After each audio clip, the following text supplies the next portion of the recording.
This is Anarchast.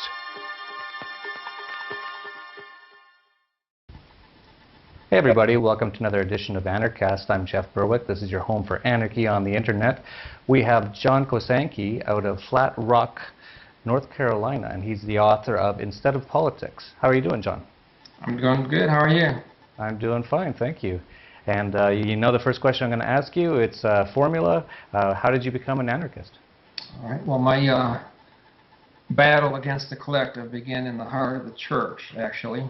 I came from a strong pedigree, Lutheran pedigree. My dad was a Lutheran minister, and his dad, my mom's dad, were both Lutheran ministers. And but I found some inconsistencies and some doctrinal problems in the church. And at first, it was actually about a seven-year process, and this was back in 1977. But I had a born-again experience, and became well, it was more a somewhat typical born-again experience. And first thing I did was I went to police school and thought I could change society, because I really didn't make any distinction. Law was law. That didn't last very long. That was lasted for about a semester, and then I went to the parochial school and earned a teaching ministry degree. But before I finished, I still had some questions, because I saw a lot of I had trouble with the dualism and the cultism. One student in one class answered a question that the professor asked, why are you here in this class? And the class was a doctrine class, and she said, to find out what we believe. And for me, that was kind of a turning point, because if you don't know what you believe, you don't believe it. So it was kind of a turning point for me, because another turning point, because it showed that it was really very, very cultish environment, and it was very well, it was not really in agreement with what I had later on come to find out, that Jesus' teachings were not about, they were pretty much against organized religion, against the state.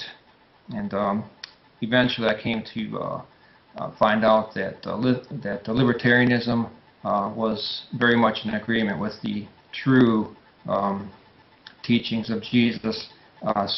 If you read Jesus' teaching straight, you don't see an organized religion. You see direct. You don't see different levels of hierarchy. So there were basically three points that he made. That the first one against the state, when he was asked about taxes, that they were trying to trick him into admitting that he was against the payment of taxes. So they asked him, tell us plainly, should we pay taxes or not? He didn't say, yes, you should pay taxes, which is what he would have said if that was what he believed. But he said, he told them to give him a coin, and he said, whose picture is this on the coin? And they said, it's Caesar's. He said, give unto Caesar what's Caesar's, and give unto God what's God's, which actually forces the person to think, what is Caesar's? If what Caesar takes is by force through theft, it's not Caesar's. So really, Caesar does not get anything, because nothing is his. So it raises a moral question for the person who's paying the taxes. So that person should make a decision whether or not he wants to pay the taxes. And as far as the another hit that Jesus made against the organized church the concept of prayer. When you see many churches today, Judeo-Christian churches, you have prayer, public prayer. You have people with their people in the synagogues, just like Jesus said against them. You shouldn't be in front of people, getting respect from them. When you pray, you close your door, you pray in secret, and it wasn't what they were doing. It's not what they're doing today. So that's a couple of highlights of the let's say the followers of Jesus would understand that it is in full agreement with libertarianism. Okay, at that point, I'd still not arrived at discarding politics altogether, but I did find that the morality of libertarianism was a very pure morality in agreement with his golden rule, pretty much a codification of the golden rule: do unto others as you would have others do unto you. Just out of curiosity, were you at the, I believe it was in North Carolina, when Ron Paul said that the U.S. government policy should follow the golden rule and he got booed? Were you there for that? Yeah, I was actually watching the debate, and it's very enlightening to hear the from the heart of the Bible Belt, to have them booing the golden rule when it's being implemented on a national scale. Yes, but as far as libertarians, the establishment, the political libertarians, believe that they need to bring about a libertarian society. The anarcho-capitalists believe that a society is naturally functions without politics. I guess the libertarianism would be a temporary thing. If libertarianism brought about that type of a society, it would be temporary. And so you say that after learning more about this, you became more aware of politics or the state not being necessary. And what was your next progression? Did you do some reading, or how did you come to the next steps of your evolution? Okay. Well, I did. I was involved a little bit in politics. I did some campaigning for Pete Jansen in Wisconsin, when a Republican. My foray. Well, I read a book that really got me thinking. That was The Market for Liberty by Morris and Linda Tannehill. And that's one of my favorites. Yes, and I'm sure it's brought a lot of people to think about, why is politics even necessary. But I went to a Wisconsin libertarian meeting, and Murray Rothbard was there. And by that point, I had already become a pure individualist. And so I actually found it humorous when he said to the group, "We need to get together." And to me, that was kind of funny, because the whole thing is about being not functioning as a group, not functioning as a collective. So that was kind of interesting for me. At that point, I started putting together my findings in a book. The book was originally published as Anarcho-Capitalism: Principles of Civilization. But I did rework it, expand it a little bit, and now it's, instead of politics, principles of civilization. That's great. And so are you involved at all in the political process anymore? Will you be voting for Ron Paul, for example? I normally don't vote, but I think in this case I'll have to make an exception.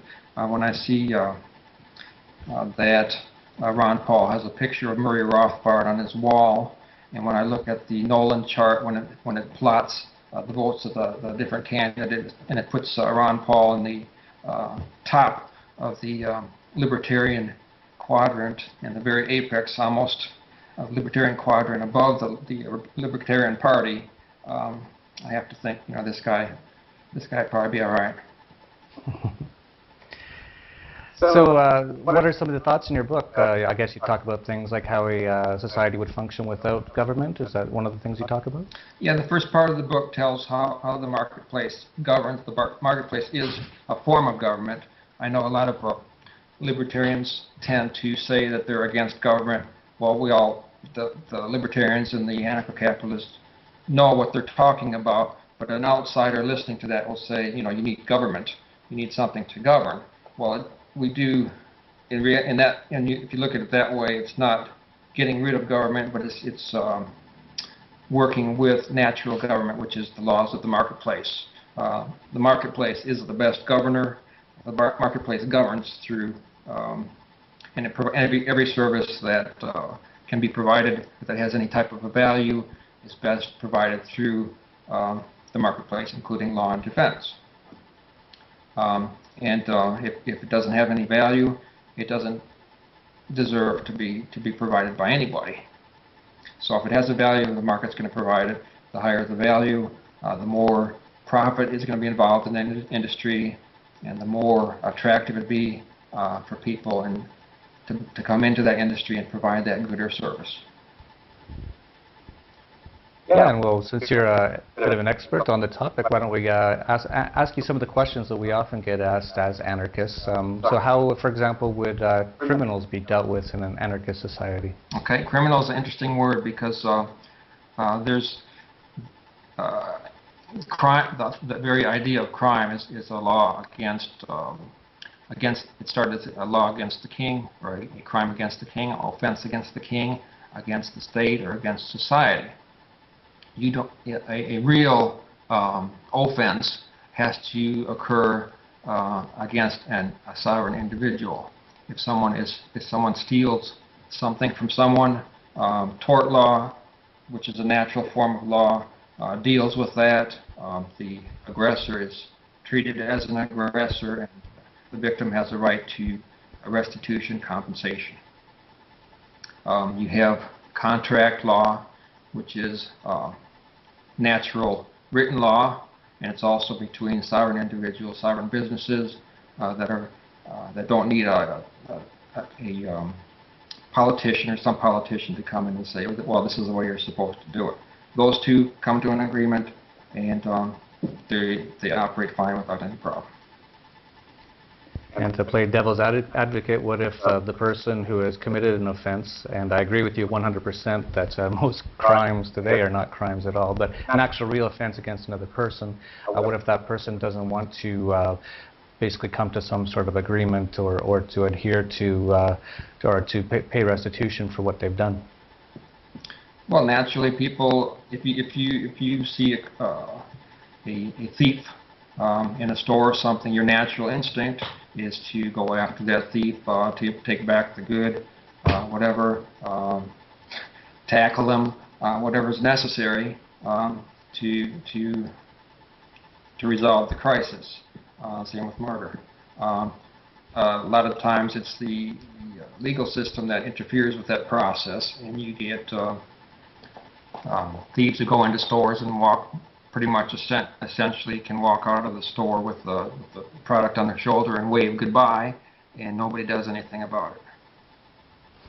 That's right. They're actually told by the state to not get involved, right? Because the state has the monopoly on force, and they don't want anyone to actually get involved, because then they'll quite quickly probably realize it'd be much better if just the people dealt with it rather than calling some government hotline and waiting about an hour for some guy to come up and write down what happened, basically, right? So much for a speedy and public trial. Yes. Yeah. And actually, I really loved, actually that's how I became a true anarcho-capitalist, was from reading the Tannehill's book, Market for Liberty. It showed so many possibilities. For example, the court system. In our current society, there really is no law, because you really can't even get into that system. It takes years, and takes an unbelievable amount of money just to get anything done, whereas the Tannehills were saying if we had private courts, they'd all have to compete for our business, and we'd probably be in and out of there in a day or two. And if the courts didn't, if they regularly did not give very good judgments, people would stop using them, the judge would get fired. You know, it's just, it'd be so amazing how the world would work if we could actually have the free market involved with everything. Yes, and you do have a lot of private arbitration companies, American Arbitration Agency. They exist, and they do it quite well. At some point, I'm sure they will be replacing the state, but they have a solid record.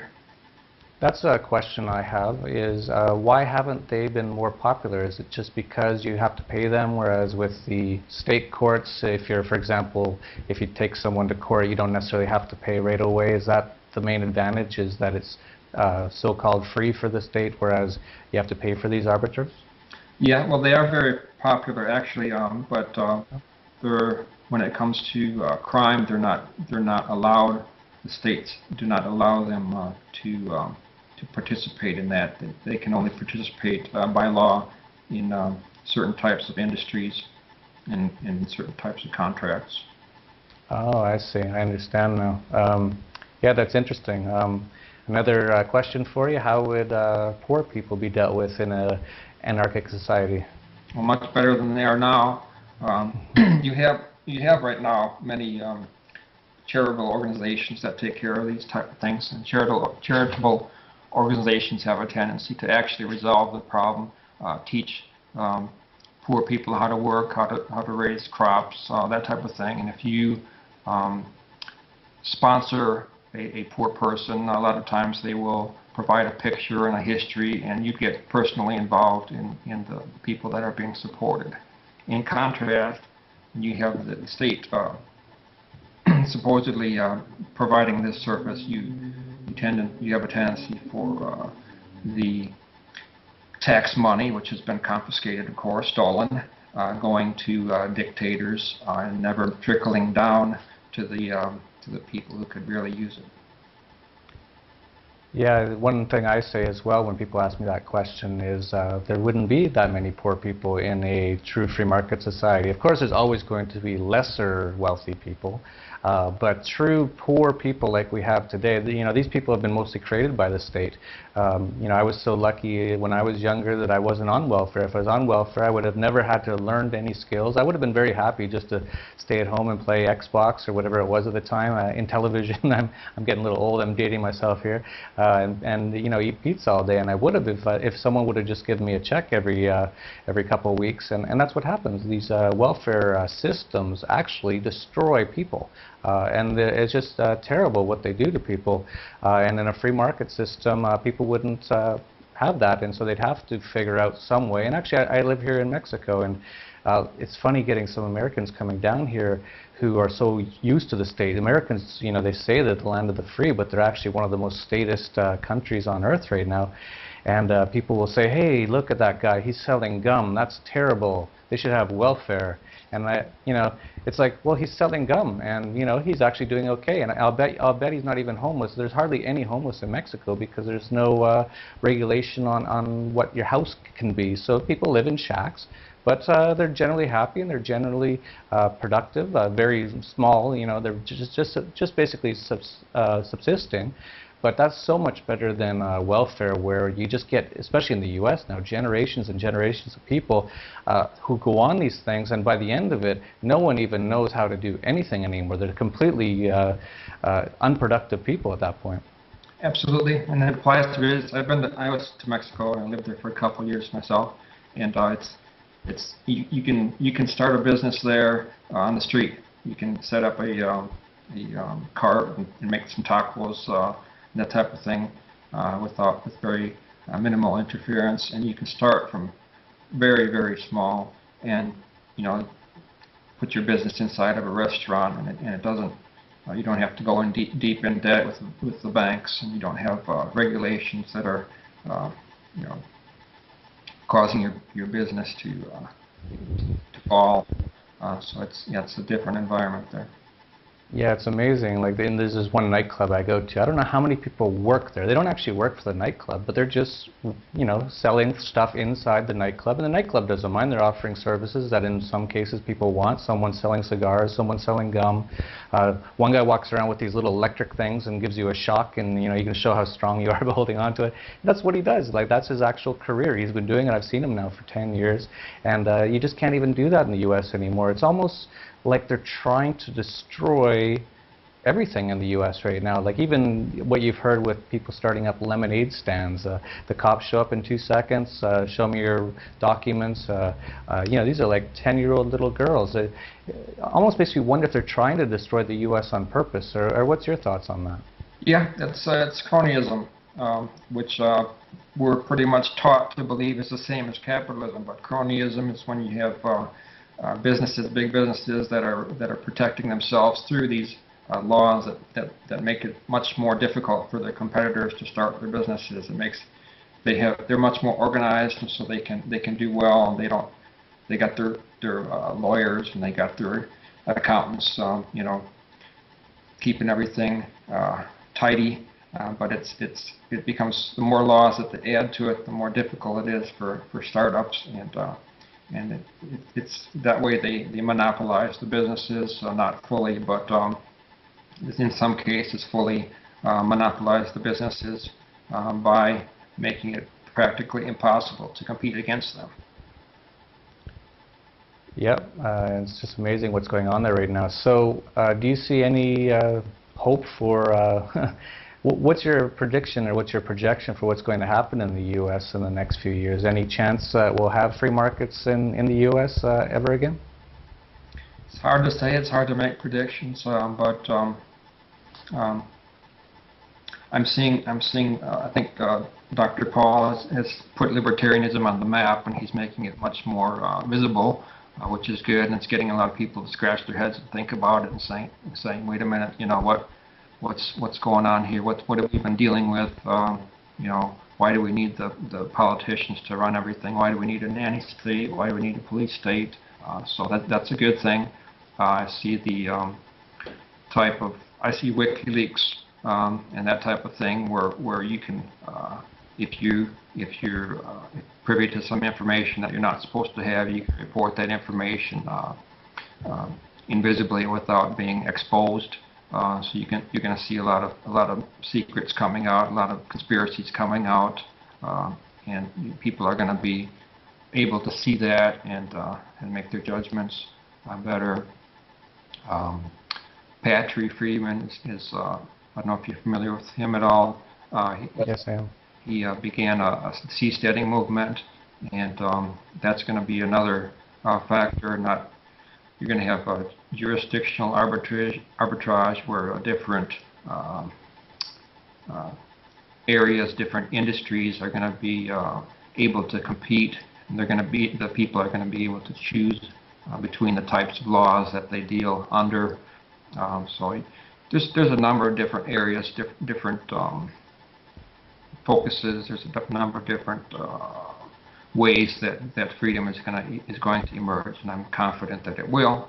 I don't know exactly when or what's going to